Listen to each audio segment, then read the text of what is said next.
Bonsoir bandeko na ngai. Nakozala mulai mingi te comme d'habitude, vous le savez. Soki émission esengi tozala mulai tokokoma mulai. Mais namonaka intérêt te ya eloko za muke na bendango mulai pour faire quoi? Ici, toyokanaki que le 30 juin nakozala na 39 000. Mais namoni depuis to termine na nakozala na 40 000. Namoni to termine na 39 800. Et ça l'a bien été. Il faut tout évoluer. Comme Ndengue ou Salakanaba Moussous. C'est très important. Ici, je voudrais signaler Batebele. Soki Olingi Osoro la politique, et ça l'a rappelé bien koyeba et fonctionne à Kandengeni. Atako Ngai Nazali proche à pouvoir. Je peux recevoir Batoutou. Mingi bakimaka parce que ba yebi que soki to bandi ko kende na émission, il croit que ngai na kolongola biloko akoloba. Rien. So lobi buzoba bako kanga yo moko bakanga ngai te. Au moins moi je fais une émission par moment, une émission débat. Et ce qui est malhonnête, atta qu'on a sali remarque contre Mokonzi Mboka oyo na sali la kamusala, mais lokola groupe moko boye inaye, ba omona kaka eloko te. La seule chose que le Congolais lui attend au Fingamuto, je le ferai pas. Je dis ceci en fonction ya bao ba komelanga ti lelo. Na ko Fingamuto te. Je travaille pour le président Félix Tshisekedi, pour la République démocratique du Congo, et je reste là. Toute actualité, je vais analyser. Mais si vous regardez dans mes vidéos, je ne m'empêche jamais à dire une vérité lorsque Ezali. Regardez le dossier IDPS. J'avais parlé, j'ai dit des vérités toutes crues. Ici, Toti Kolandanabino, discours il y a le 30 juin. Émission Nanga ya Pokwa Oyo, on a intitulé Ango. Et après le discours du 30 juin, qu'est-ce qui arrive? Et moi, ici, je voudrais proposer au président de la République quelque chose qu'il faut salement. Pourquoi je propose? Parce que, et ça, il y a président de la République, tu habité au Yazomona, mais normalement, lenteur, ndezo salake, et au bendele, ba problème, moussou, au yoko koyati. Quant à la guerre FCC, rien à faire, ba mauvais, ba osala toyebi. Mais mususu ezo ya tant oyo, Mokonzi Mboka azotika, pour na kosala eloko. Nde eza ko travailler na défaveur na ye. Par exemple, na liboso toloba qui va remplacer Kamere. Asala ki angote, c'était sage. Parce qu'il faudrait que Kamere Azala condamné pour que Yé Azala quitte. Parce qu'il ne fallait pas qu'on l'ongolaye pendant qu'on le jugeait. Parce que déjà au début, nous sommes un peuple bizarre. Tango li Kambozala Kiwana, na début na yango 15 millions. Ba télémac, oh Félix, c'est tout mon clarté. Bon. Justice c'est quoi il caméra kangi caméra. Oh non, manamboka va faire souffrir tout. Donc un peuple comme ça. Maintenant que Kamere est arrêté, condamné, Talas tout les lots, président de la République a zotia diricapté. Non, on ne peut pas dire Kolongele Azali, Azape Aza Aïe. Et si Kanaye aussi Kaza titulaire, et Zakaka adjoint. Alors nous on dit, pourquoi il ne prendrait-il pas le professeur Mbata? Ou le bac dans l'Assemblée nationale, on va saboter. Bacheye on a dur câble. Pourquoi est-ce que c'est compliqué? Pourquoi est-ce qu'il faut prendre du temps? Si on dit que soit professeur Mbatate, qu'est-ce qui freine pour que le professeur Eberand azala AIT azala kaka DIRCAB full esili bolukeli ya adjoint soki adjoint bokotia Peter Kazadi vous placez. Pourquoi ça traîne? Moi personnellement j'ai dit, si ce n'est pas le professeur Mbata DIRCAB, si ce n'est pas Eberand DIRCAB, mettez même le ministre Kankonde. Pourquoi ça reste vide? Pourquoi les chefs prennent le temps? Est-ce qu'un poste, ça demande encore des réflexions? Nous, on a dit, il ne faut prendre que celui qui est de votre parti politique, ou dirigeant un parti. Parce qu'en ce moment-là, il n'a pas de vision politique comme vous. Mais regardez jusqu'à ce jour, rien. Deuxième problème. Le temps où le président Zouakaya Moulaï, ils ont joué contre Yek. Batou ba crier, même ba professionnel ba crier, presse na yozamabe, presse zamabe, communication wotala bien, bonaboye. Tout ce que le chef de l'État fait comme geste, c'est déplacer au Manga Lidi. Regardez, ba salier na discours à le 29 na minuit. Une très mauvaise image. Discours est très bon, avec une très mauvaise image, mauvais son. Voilà, ça vient de jouer contre lui. Parce que son image n'est pas bien vendue. Dengue, Bamoussous va expliquer, non, il y a la kasoki à lingi mouto, ça va passer à l'ongolais. Non, la République n'a pas besoin de ça. La République a besoin du travail. Un travail bien fait. Battu à presse et le côté. Mais regardez, les chefs les a toujours. On ne sait pas. Et dans l'entretemps, la population râle. Un des défauts majeurs. Tolongo wana sikoyo, talari kamususu. La loi condamne Kamere, condamne Jamal. La loi décide de saisir bien immeuble. Nambongo, nyonso ba détournaki. Maintenant là, nous ne savons pas s'ils ont déjà retiré. S'ils ont déjà retiré, informez la population que nous avons déjà pris l'argent que les gens ici avaient détourné. Soki za bandako, boteka. Soki musu moya yo na poto ezabo et comme ambassade na biso ba chambre mususu wana kozala ba bureau ou bien comme hôtel ya l'état congolais. So ba ke mission de service na France ba olala kuna. Bandako mususu ba terrain mususu boteki yango. Maintenant tango bokoteka. Qu'est-ce qu'il faut faire mon konjamboka papa? Il faudra maintenant ne pas arrêter travail aux osala. S'il s'assaut des moutons. Maintenant, la question est bandako préfabriqué. Le kola bakosa qui prie. Aux un avantage. Au récupérer un bongo.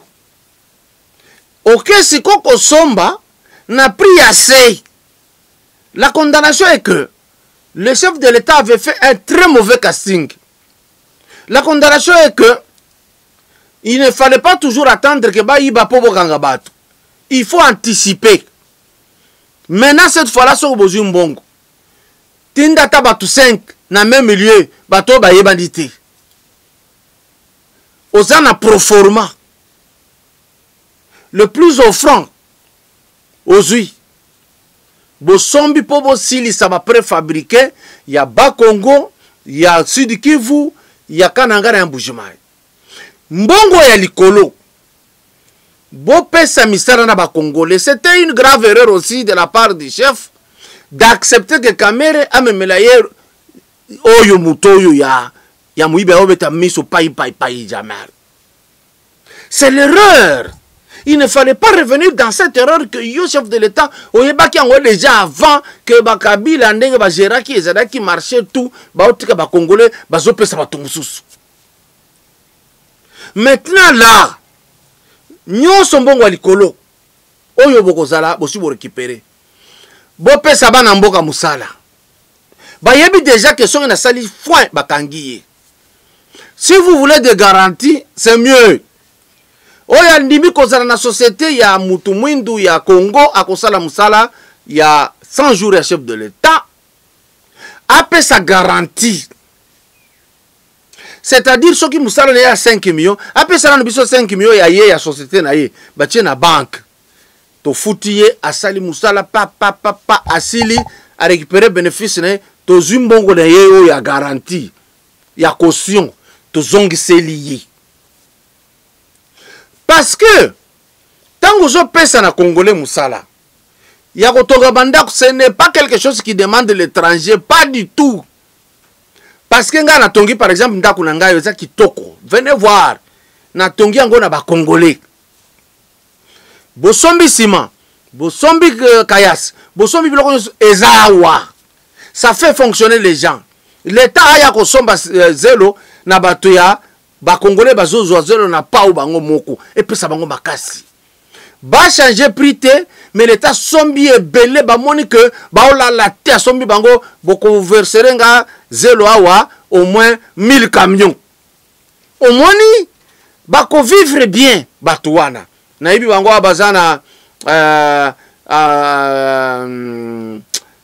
lac de Mavale Kotoyo site de Lukaya bazarkana zelo. L'État a surveillé de près. A sombi bango zelo. A sombi bato bazana ba camion ba yaka kopesa ba kayas. A sombi a pesi Congolais musala. Tango asali boye ba récupérer ba combattant ya UDPS. Oyo ba buntaki ba kufi ebele. Batie bango ba mususu na ba carrière. Oyo tangi na ebele akozala kapita. Comme ça bazo sala ba brique ya rouge na kasangulu awa esale maka. Et ça question pour améliorer koleka oyo bazo sala mikolo yo. Vous apportez la meilleure technologie de bons moules ba comme fabriquer ba brique wana. Oyo tonga ba cathédrale.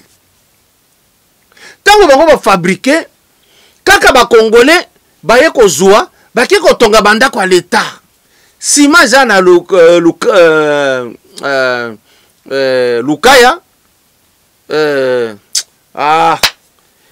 sima Lukala sima ezali sima na Lubumbashi ezali kuna simshaba le côté le bout de tout ça sima ezali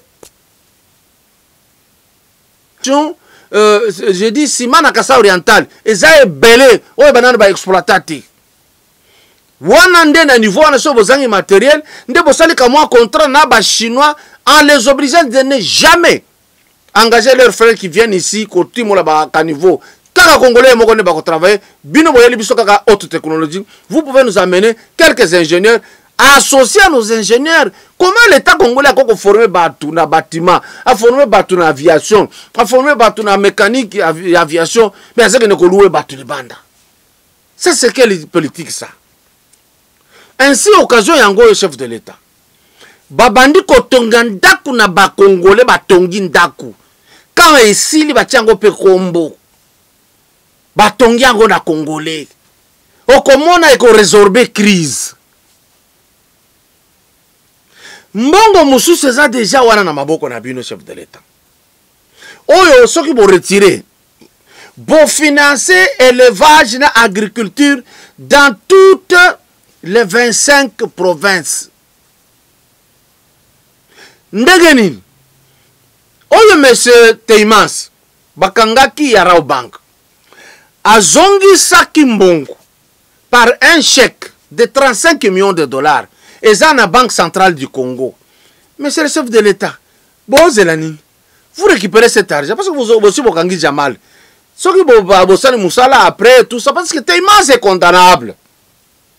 Non, il a donné un chèque garanti pour récupérer 35 millions wana. Bo bandi sikoyo ilanga yekoti, babandi kosala bilanga. Na bilanga wana vous allez voir kala mingi te to ko récolter tango to bandika kolia bien tomate belé, matungulu belé, ndembi belé, masango belé, manyoko belé, nguba belé, madeso belé. L'isolo ekosila. Une petite partie ya mbongo boke na bandundu bo sekwisi PLZ na kote ya mapango. E banda kosala mafuta ke bayela biso mafuta en Malaisie. Donc, monsieur le chef de la République, le président de la République plutôt, chef de l'État, ba distraire yote na bakunda ya kasende banini. Ba wana basali bo kanga bango. Ndenge bo salaki ba Mova, ba Minaku, o ba Janet ba kende kule pour ba intervenir. Donc bango ba bimaka po na o wana. Policier ibisaki bango bo leka wati. C'est comme ça que ça va se passer. Ils font ce travail pendant ce temps au Konjamboka agriculture bazo distraire yo bato yo pour que année ici là-bas le moni bako bande ko sa peuple parce que peuple na biso pe so ba pêcher 5000 francs akoya na meeting. Donc il y a la possibilité de faire mieux parce que déjà vous avez la possibilité il y a bara mbongo wana ba prix nyonso bazali kokosa ebele bino boko so mango ko na prix normal et ko sala musala malonga. Pendant ce temps, toko kende nane mususu pa Covid et c'est compliqué. Bon, profiter na ba milieu reculé. Kinshasa n'est pas le Congo. Bon, aider na bois o ezali na Équateur, bois ezali mais ban ezate. Bon, équiper ta ba école mususu pour former bateau. Et c'est très important. Et enfin, parce que nous parlons du sabotage au niveau de la presse présidentielle. Parce que nous parlons du sabotage au niveau de la RTNC. Parce que je ne peux pas comprendre le discours. Bobé tata YouTube wotala ba discours et le kakana ba président mususu. Na image na somba pesa ki ya mokonzi mboka.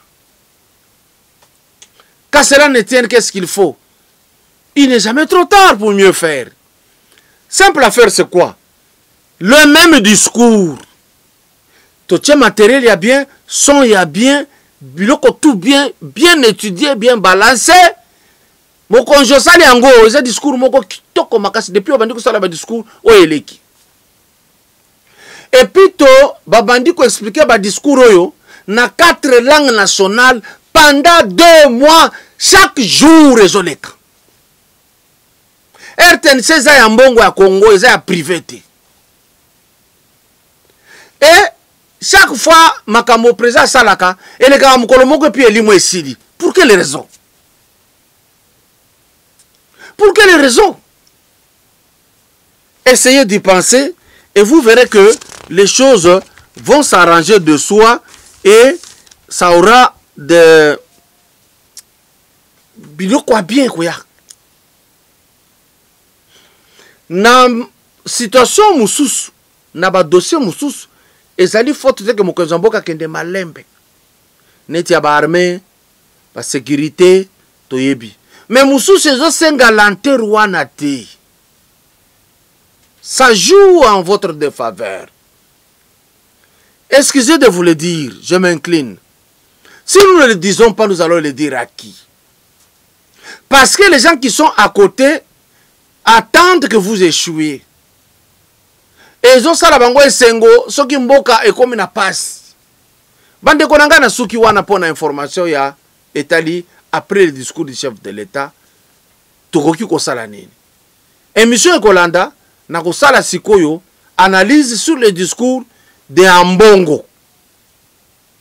Ambongo a parlé. Il a mal parlé. Et puis Ambongo a sali défi. Mokonzi mboka lobi le 29, yo lobi le 30. Parce que aux acquis dans la politique. C'était mieux hôtel le Banzambe le 30. Mais Ambongo a sali messe mobimba isa omeli kaka politique. Après émission il y a sur Ambongo na kosala sur Bukondoa. Il me connaît, je le connais, on parlait tous à la faculté. Bonsoir.